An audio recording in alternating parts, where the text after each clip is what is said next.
Hello and welcome back to Vinnie's Literature Club. Today, guys, is our very first actual episode, guys. I hope you guys had a great time reading last month's selections. Now we're gonna be discussing those and picking out 3 more books. But before that, I want to thank everybody for their suggestions they give me on the pilot episode of Vinnie's Literature Club.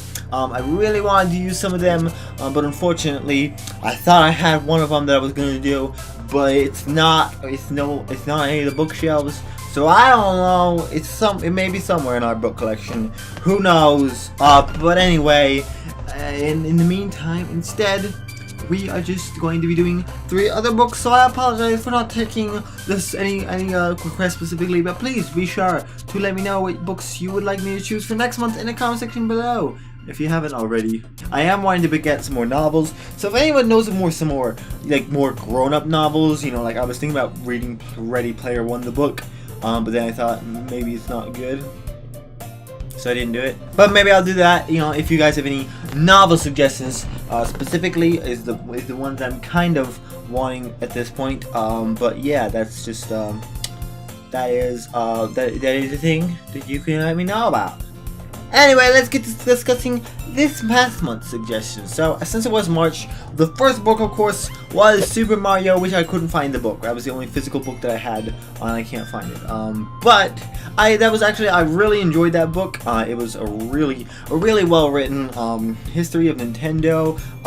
You can tell though that the guy he's writing comes from blogging, not like the book was from blog articles specifically, but he did start working writing for .com, so you can tell it's just there's more, I guess you could say there's more personality to it, which is cool, of course, but you can kind of feel that we can't go where you're feeling here, because it's he's like, it doesn't feel like a book, it reads more like a blog, which I thought was cool, but I thought it was worth pointing out, because it was a thing that I noticed, especially in the introduction, not so much throughout it, because I thought it was gonna be a thing going on, he kept having parentheses and have jokes, but he did have, it was a fun read, however, and it was a nice kind of break from the other books which I picked out for last month, which were some pretty deep subjects.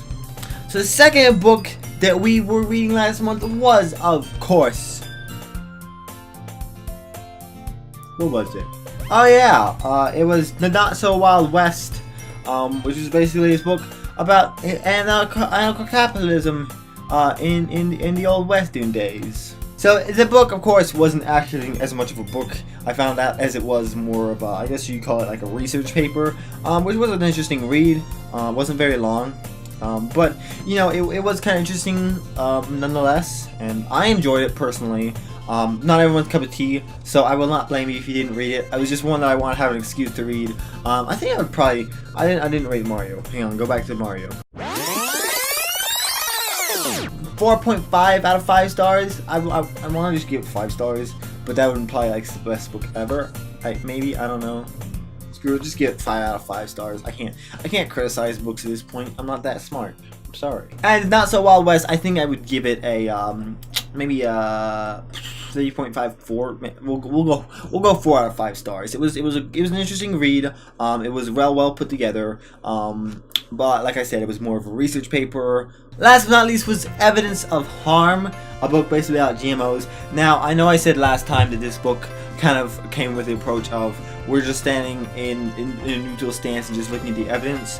Very quickly, the book leans towards the anti-vaccine stance, which I'm not against per se, just because I think that when you start thinking about this issue, you start to see there's a lot of corruption going on. There's a lot of stuff being swept under the rug by the big companies that are making money off of this, and I think that's really the issue, is not the science behind it, because of course I do understand science of how vaccines work. I am not that in denial of the fact that they work. I just don't think they work the way that people say they do. When they show us, the charts, they are already going down by the time vaccines are introduced. They don't go down anymore faster. They're just kind of gradually going down, which just happens regularly without the help of vaccines. So I think vaccines can help, but a lot of the times they don't, and a lot of times they have the opposite effect. And I think that there's a lot of denial. There's a lot of no good practices going on in it. I don't really want to draw like a line in the sand at this point, but I will say this book is an excellent introduction if you are looking into getting into this subject. Definitely recommend it for that. But like as a read, if you just want to have a good time, don't read it, because you won't have a good time while reading it. I certainly didn't. It was one of those that's just like, that's not good. And of course, autism is a very serious subject, and you know it's a very real thing for a lot of parents that have to deal with it. So you know, I appreciate the book didn't take that lightly, or like say, oh, it's all vaccines' fault. No, there's no hope for these kids, because there is hope for them. A lot of them are able to lead relatively normal lives, and that's really awesome. And I'm really glad that we've been able to figure out this disease. But at the same time, if there is something like this that is causing autism to show up in children, we definitely shouldn't be taking that lightly. We definitely shouldn't be just in denial all the time about it. So if you're looking to get into that, if you're researching that, I would recommend this book. Otherwise, I'm going to give it, let's say 4.5 out of 5 stars. I guess my biggest criticism is just that it doesn't really stay on the fence very long, despite like the whole introduction saying that it's going to stay on the fence. Probably that was just to get people to start reading it. And once you start reading it, it's like, oh, but you know, hopefully were actually trying. That was just like what all the evidence was showing. We can always hope it. Anywho, on to this month's picks for books. Aren't we just so excited? I'm excited. Are you excited? I hope you're excited. So my first pick, I actually got this off of Amazon recently, because one of the Blimey Cow patron community for the creators suggested this book. It's called The War of Art by Stephen Pressfield. And they said it was good, because they were like, someone was asking about like good books to read that were about content creation or about art in general, and this was one of them they recommended, so I thought it looked good, so I checked it out, and yeah, I will let you guys know if it's good. So if you want to read it with me, you can do that as well.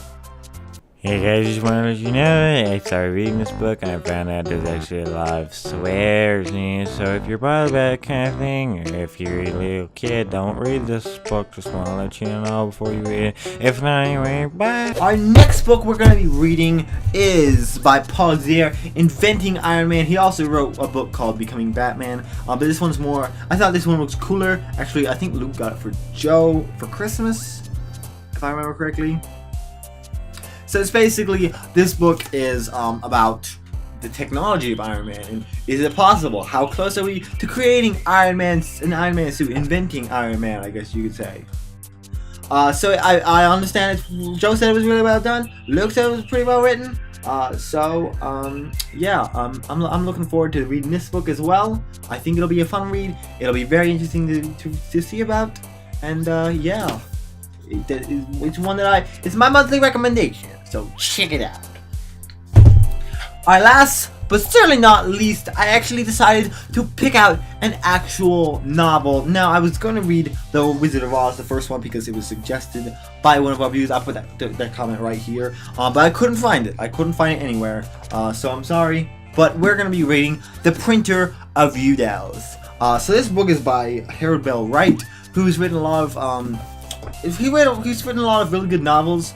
They do have a lot of Christian elements to them, so I guess either be forewarned or that's a thing or whatever you guys want me to say. I don't know. I haven't read this book personally, but I have heard it. I've had it when I was younger. I think Mom read it to us.